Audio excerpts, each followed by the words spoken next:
Sa gitna ng lumalawak na mundo ng negosyo at personal na mga pangarap, ipinakita ng aktres at ngayong negosyanteng si Kiray Celis na maaaring magsabay ang tagumpay sa karera at paghahanda sa mas malaking yugto ng buhay, ang pagiging ina.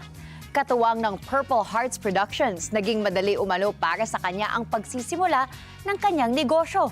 Narito ang aking report. Hindi lamang simpleng product launch ang isinagawa ng aktres at negosyanteng si Kiray Celis, katuwang ang Purple Hearts Production, kundi isang pagbubukas din ng kanyang personal na yugto sa buhay, ang paghahanda para sa pagiging ina.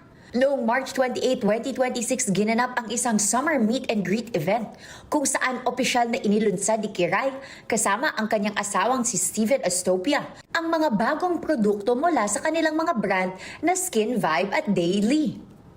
Sa halip na ituon lamang sa negosyo, naging sentro ng presentasyon ang wellness journey ng aktres.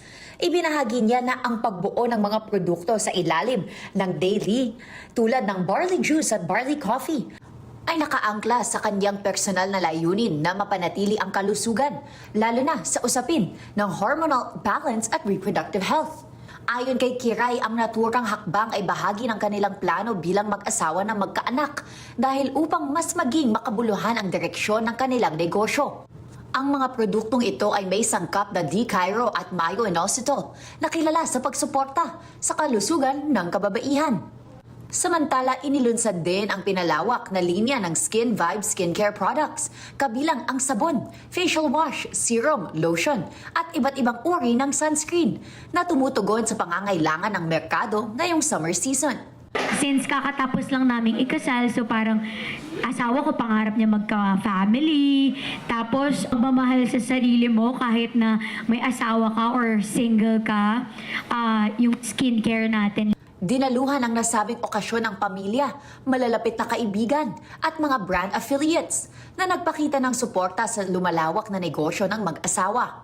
Eager pa nga po ako na mas maraming makakuha ng trabaho sa amin. Kasi ang dami ko nababasa ngayon sa live ko, sa mga comment, nanghihingi ng tulong eh. So parang, paano ko yun gagawin? Gusto kong palakasin palalo. May mga nagtanong nga po, kamusta yung business kanina, di ba? So, tuloy-tuloy lang sa pag-post. Kasi mas marami pa akong mabibigyan ng work, mas makakatulong pa po ako. Nagtapos ang programa sa isang interactive na meet and greet kung saan personal na nakipag-ugnayan si Kiray sa kanyang supporters at partners.